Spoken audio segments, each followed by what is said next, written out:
जो हमने कल का जो टॉपिक पढ़ा था तिल की खेती में हमने प्लांट प्रोटेक्शन का टॉपिक छोड़ दिया था। आज हम उसके बारे में डिस्कस करेंगे। जो हमने खरपतवार, सबसे ज्यादा फसल में खरपतवार के माध्यम से नुकसान होता है, दूसरा कीट के माध्यम से और तीसरा रोगों के माध्यम से सबसे ज्यादा नुकसान होता है। ठीक है ना। इसी प्रकार से जो कीट, जो हमारे तिल की खेती है, तिल की खेती में बहुत सारे कीट लगते हैं, जिसमें से प्रमुख कीट कौन कौन से होता है। पत्ती और फली छेदक कीट लगता है। इस कीट का प्रकोप जुलाई से अगस्त के महीने तक बहुत ज्यादा, जुलाई से अगस्त सितंबर में भी इसका बहुत ज्यादा प्रभाव होता है। और इसका प्रभाव की वजह से फली, ये फूल और फली अवस्था पर बहुत ज्यादा अटैक करता है और फसल को नुकसान पहुंचाता है। इसके नियंत्रण के लिए यहाँ पर हमें मोनोक्रोटोफॉस 36 WSC 1 लीटर फूल और फली आने की अवस्था पर क्या करना चाहिए, छिड़काव कर देना चाहिए, ताकि इस कीट को हम मार सके, इस कीट से हम नुकसान से बच सके। इस प्रकार से ये हमारा एक रासायनिक विधि के माध्यम से, बहुत सारे आप इसको अगर नियंत्रण करना चाहे तो लाइट के माध्यम से भी, लाइट ट्रैप लगाकर, फिनो ट्रैप लगाकर इस प्रकार से इसका नियंत्रण किया जा सकता है।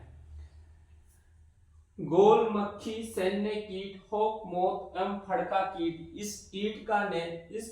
यह कीट क्या होता है, इस कीट के कारण जो फली होती हैं वो फूल कर गांठ का रूप धारण कर लेती हैं। इस कीट की जो लार्वा अवस्था होती है, वो लार्वा अवस्था फली अवस्था के अंदर फली में प्रवेश कर जाती है और गांठ का रूप धारण कर लेती है। इसके नियंत्रण के लिए हमें मिथाइल पैराथियन 2% चूर्ण 15 से 20 केजी प्रति हेक्टेयर के हिसाब से बुरकाव या छिड़काव करना चाहिए, ताकि हम गोल मक्खी, सैन्य कीट, हॉक मोथ कीट, फड़का कीट से नियंत्रण पा सके। इसी प्रकार से हमारे कुछ रोग हैं, झुलसा रोग या अंगमारी रोग। जो ये रोग होता है, झुलसा या अंगमारी रोग, ये इस प्रकार का रोग होता है। इसमें क्या है कि पौधे की पत्ती अवस्था पर ही क्या है कि कुछ ऐसे स्पॉट बन जाते हैं, छोटे छोटे धब्बे बन जाते हैं, और वो धब्बे धीरे धीरे इतना बड़ा आकार धारण कर लेता है कि पूरे फसल को तो पूरे इस पत्ती को तो सुखाए देता है, उसका प्रभाव तने पर भी पड़ जाता है और पूरा पौधा झुलस जाता है। इस कारण इसका नाम झुलसा रोग है।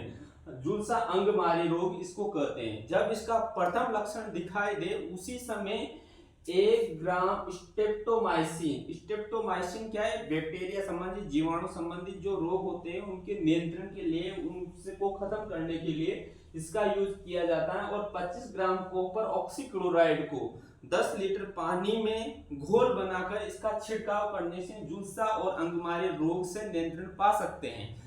तो आप सभी को अगर इस रोग से नियंत्रण पाना चाहते हो तो इस प्रकार की केमिकल्स का यूज कर अपनी फसल को बचा सकते हो।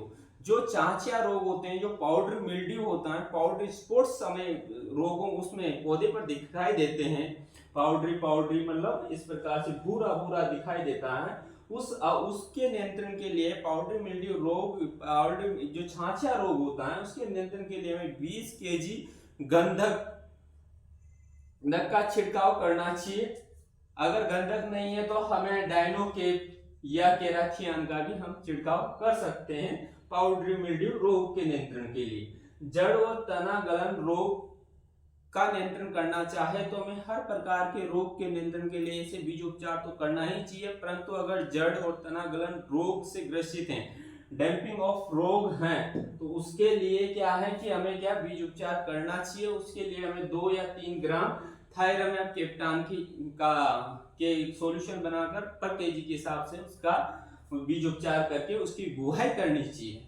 अगर पत्ती धब्बा और झुलसा रोग है, पत्ती धब्बा जो झुलसा रोग होता है, पत्ती धब्बा वाला रोग, उस रोग के नियंत्रण के लिए क्या करते हैं कि ये पत्ती धब्बा रोग एक प्रकार का जीवाणु जनित रोग होने के कारण 10 ग्राम स्ट्रेप्टोमाइसिन का सॉल्यूशन बनाकर 2-3 घंटा इसको धूप में सुखाकर उसके बाद बुआई करनी चाहिए, ताकि हम पत्ती धब्बा रोग से निजात पा सके।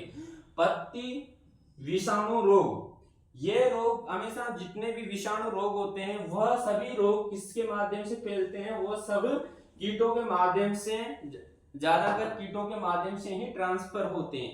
इसलिए यह जो पत्ती धब्बा यानी लीफ वायरस डिजीज हो कहेंगे इसे, ये कीट के माध्यम से ट्रांसफर हो रहा है, इस वजह से इसमें इंसेक्टिसाइड का यूज करेंगे। इसमें इंसेक्टिसाइड इमिडोक्लोप्रिड 17.8 SL या क्यूनालपोस 25 EC 1 लीटर प्रति हेक्टेयर का सॉल्यूशन बनाकर 1 लीटर इसको 700 से 1000 लीटर पानी में इसका सॉल्यूशन बनाएंगे। उसमें भी क्या इसकी छिड़काव कर देंगे उसमें, ताकि इस वायरस बीमारी से निजात पाया जा सके, क्योंकि वायरस बीमारियां क्या है कि कीटों के माध्यम से फैलती हैं। ठीक है ना। इसी प्रकार से एक रोग मैंने लिखा नहीं है, फाइटोप्लाज्मा के द्वारा होता है, जिसे फाइलोडी रोग कहते हैं। ये फाइलोडी विद्यार्थियों से भी पूछ लेते हैं जब उनकी जैसे बीएससी का एग्जाम है सेकंड ईयर थर्ड ईयर में, इस प्रकार के फाइलोडी क्या है, उनके फाइलोडी क्या है। फाइलोडी क्या है अगर पूछ लिया जाए तो फाइलोडी एक प्रकार का तिल का रोग है जो कि फाइटोप्लाज्मा के द्वारा होता है। इस रोग में फूल न रहकर पत्ती में परिवर्तित हो जाता है या फूल सूख जाता है। इस प्रकार के रोग को फाइलोडी रोग कहते हैं। तो ये एक प्रकार का रोग है, ये इसका क्वेश्चन भी आपके आ सकता है, लिख लेना इसको भी।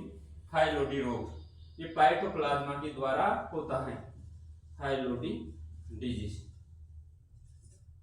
अगर कोई भी ऐसा क्वेश्चन रहे तो आप कमेंट करके पूछ सकते हो, कोई डाउट नहीं है ना, किसी भी प्रकार का क्वेश्चन। क्योंकि देखो ये एज अ ट्रेनिंग चल रही है, ट्रेनिंग में क्या है कि जब हम कोई भी चीज करते हैं तो उसमें हो सकता है कि कई चीजें छूट जाती हैं, तो आप पूछ लिया करो ताकि हम उन चीजों को भी बता दें, है ना। इस प्रकार से ये आपका प्लांट प्रोटेक्शन संबंध। अब बात करें इसकी उपज की, यील्ड की बात करें तो इसकी यील्ड अलग अलग हिसाब से अलग अलग है। जैसे काजरी के हिसाब से, काजरी जोधपुर के हिसाब से तो इसकी 4 से 6 के अंडर के क्विंटल प्रति हेक्टेयर मानी गई है। परंतु जो DOR है, जो रिसर्च जो डायरेक्टरेट ऑफ रिसर्च है, उनका कहना है कि अगर सही प्रबंधन ढंग से अच्छे ढंग से किया जाए इसका, तो ये 6 से 12 क्विंटल तक प्रति हेक्टेयर उपज दे देता है। और वास्तव में ये जो नई वेराइटीज निकली है, मैंने पहले और भी बहुत सारी किस्में बताई है, किसी में तो 8 से 10 भी दे रहे हैं। तो इस प्रकार से 6 से 12 क्विंटल प्रति हेक्टेयर के हिसाब से आपके लिए ये सफिशिएंट रहेगा, है ना। ये यील्ड इस प्रकार की से इसकी उपज पूछी जाए तो ये है 6 से 12 क्विंटल प्रति हेक्टेयर। ठीक है, ये हमारे आज तिल की फसल कंप्लीट हुई है। देखते हम अगले टॉपिक में फिर चर्चा करेंगे। कुछ हमारे ये जो तिल